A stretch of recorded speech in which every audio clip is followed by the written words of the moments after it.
Hello friends, I'm sure that many of you will be surprised to find out that cisterns used for transporting oil and other liquids best serve as mobile housing units in the far north. For more than 40 years, cisterns have been used as housing in settlements for shift workers, researchers, mountain climbers, and military personnel, all of whom work in extreme conditions. Let's find out more. Even though it's difficult to call a barrel your home, to this day, a warmer shelter has not been invented when the air temperature drops to minus 65 degrees Celsius and the wind rushes at a speed of 60 meters per second. Only the cistern can save a person from the cold. Life in the harsh climate of the far north dictates its own rules, and a person tries to create warm housing for him or herself, even if it's not the most comfortable or cozy housing, as strange as it may sound. But it's metal oil barrels that serve as the most reliable and warm housing. With the right arrangement, they can withstand the most severe frost and most powerful gust of wind. This discovery was made in the Soviet Union when they were exploring the North. At the time, housing adapted to extreme weather conditions was severely lacking, but empty containers were plentiful.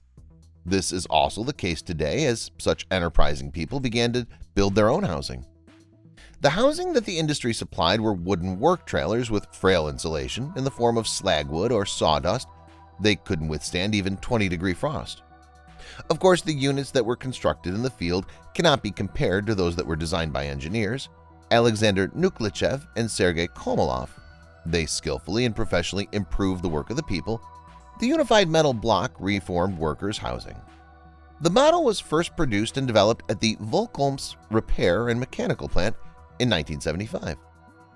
Serial production was launched at the Socialist Working Plant. An interesting fact that is in 1978, the improved model served as a model for the development of the first mobile residential complex. After testing in extreme weather conditions, incredible results were recorded when the temperature outside was negative 56 degrees Celsius. The temperature inside the unified metal block was plus 16. Experience shows that such housing stays warm even when the temperature is negative 65 and winds travel at 60 meters per second. What's more is that cylindrical houses do not require a lot of investment in the form of labor or money. Their high reliability and excellent living conditions made them a popular model. The blocks are equipped with kitchens, hallways, showers, warm floors, and comfortable furniture. The interior is finished with natural wood paneling. Their comfort and luxury made them the dream home of many workers, researchers, and mountain climbers who would otherwise have to live in frozen trailers. Nevertheless, it took a long time for the unified metal block became the standard housing in worker settlements or research bases. The improved models were first supplied to the Army, where they were used as temporary housing offices and shelters during the deployment of troops in remote areas away from the location of the main unit. It was also used in the North when all other housing was deemed unacceptable.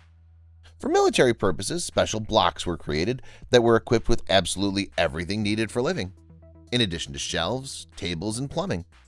Those units had various appliances.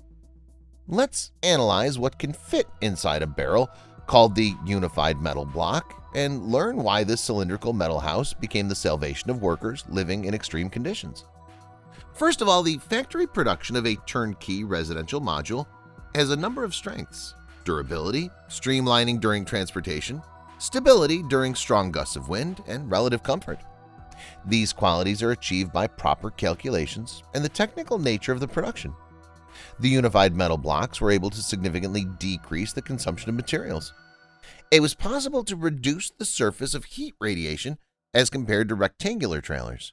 The cylindrical shape, combined with insulation around the cistern, made for real thermos house. If you look closely at the residential module itself, you'll not see a huge number of chimneys or electric heaters. In fact, no technologies such as chimneys are installed inside to heat the house.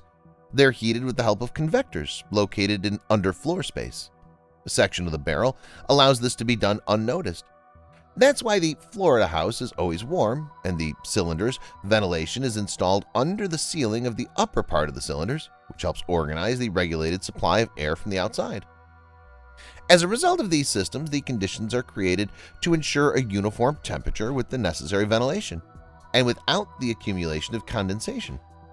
The optimal heating system and the correct use of insulation layers of the all-metal shell, which can withstand all kinds of winds, is what allows for the creation of comfortable living conditions. even in conditions as extreme as -60°C. Each unified metal block also has a mounted unit of water that supplies both hot and cold water and the option to install showers and flush toilets, making the units a real success.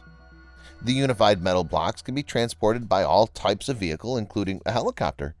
As such, it's not surprising that these units are the preferred housing for all those whose works involved developing fossil fuels or studying the North.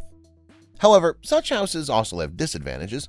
With the onset of hot days, the metal shells heat up very quickly when they have standard insulation. Therefore, shading is required. These regions where such temperature change exist require additional protective elements in the form of a roof made out of wood, mats made out of reeds or straw, or tarpaulin coverings. In other cases, climbing plants are planted. However, if the cylindrical blocks are additionally insulated from the outside using mineral wood materials or polyurethane coatings, then such shading is not required. Thanks for watching. Don't forget to watch our other videos. See you soon. Bye.